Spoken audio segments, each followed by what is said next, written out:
Welcome students. आज हम exercise 6.1 का क्वेश्चन नंबर 2 सॉल्व करेंगे। तो चलिए फिर देखते हैं इसमें क्या कहा गया है। Give two different examples of pair of. First part क्या है? Similar figure.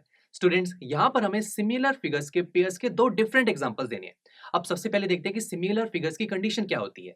दोस्तों, दो फिगर सिमिलर तब होते हैं जब उन दोनों फिगर्स के कॉरस्पॉन्डिंग एंगल्स इक्वल हो और उनकी कॉरस्पॉन्डिंग साइड्स प्रोपोर्शनल हो, मतलब कॉरस्पॉन्डिंग साइड्स की रेशियो सेम हो। और इन शॉर्ट ये कह सकते हैं कि अगर दो फिगर्स की शेप सेम हो जाए तो हम कह सकते हैं कि वो दोनों फिगर्स सिमिलर हैं। उनका साइज छोटा हो या बड़ा हो, इससे हमें फर्क नहीं पड़ता। तो चलिए कोई भी दो सेम शेप की फिगर्स को कंसीडर कीजिए। सबसे पहले अगर हम दो इक्विलेटरल ट्राइंगल्स को कंसीडर करें तो देखिए इन दोनों की शेप्स भी सेम है।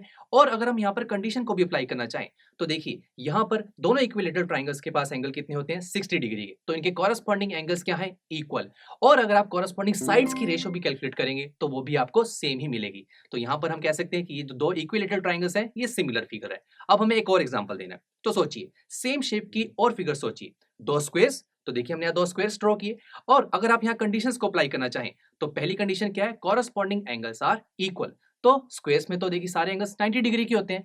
तो यहाँ पर इन दोनों फिगर्स में कॉरस्पॉन्डिंग एंगल्स इक्वल हैं। और स्क्वायर्स में चारों साइड्स भी तो इक्वल होती हैं। तो अगर आप इन दोनों फिगर्स में कॉरस्पॉन्डिंग साइड्स की रेशियोज भी लेंगे तो वो भी आपको सेम मिलेंगी। तो दो स्क्वायर्स भी सिमिलर फिगर्स हुए।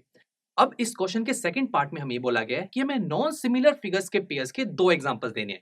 नॉन सिमिलर फिगर्स वो फिगर्स जो ये फिगर्स इन दोनों कंडीशन को सेटिस्फाई ना करें, या इन शॉर्ट ये कहें कि ऐसे दो फिगर्स जिनकी शेप सेम ना हो। तो मानते हैं कि ऐसे दो फिगर्स जिनकी शेप सेम ना हो। सोचिए एक ले लेते हैं इक्विलेटरल ट्राइंगल और एक ले लेते हैं राइट एंगल ट्राइंगल। तो देखिए इन दोनों की शेप क्या सेम है? बिल्कुल नहीं। और अगर हम कंडीशन भी अप्लाई करना चाहें तो इक्विलेटरल ट्राइंगल में तीनों एंगल्स कितने होते हैं? 60 डिग्री के। और राइट एंगल ट्राइंगल में एक तो 90 डिग्री का होता है, बाकी मान लेते हैं 50 डिग्री एंड 40 डिग्री के।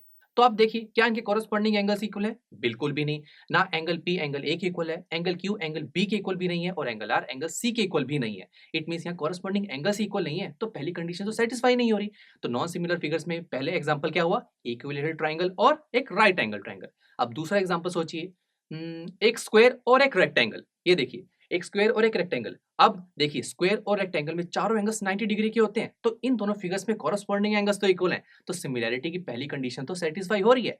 दूसरी कंडीशन क्या है? कॉरस्पॉन्डिंग साइड्स आर प्रोपोर्शनल, मतलब कॉरस्पॉन्डिंग साइड्स की रेशियोज भी सेम होनी चाहिए। जैसे कि अगर आप ए बी और पी क्यू को डिवाइड करेंगे तो आंसर कितना आएगा? 4/4। और अगर आप बी सी और क्यू आर को डिवाइड करेंगे तो आंसर कितना आएगा? 4/2। तो देखा रेशियोज डिफरेंट आ रही कॉरस्पॉन्डिंग साइड्स की। तो इसका मतलब ये हुआ कि कॉरस्पॉन्डिंग साइड्स की रेशियो सेम नहीं है। तो नॉन सिमिलर फिगर का जो सेकंड एग्जांपल क्या हुआ? Square and rectangle. तो दोस्तों कितना सिंपल क्वेश्चन था ना। चलिए अब नेक्स्ट लेक्चर में हम इसी एक्सरसाइज 6.1 का क्वेश्चन नंबर 3 सॉल्व करेंगे। तो students see you in the next lecture.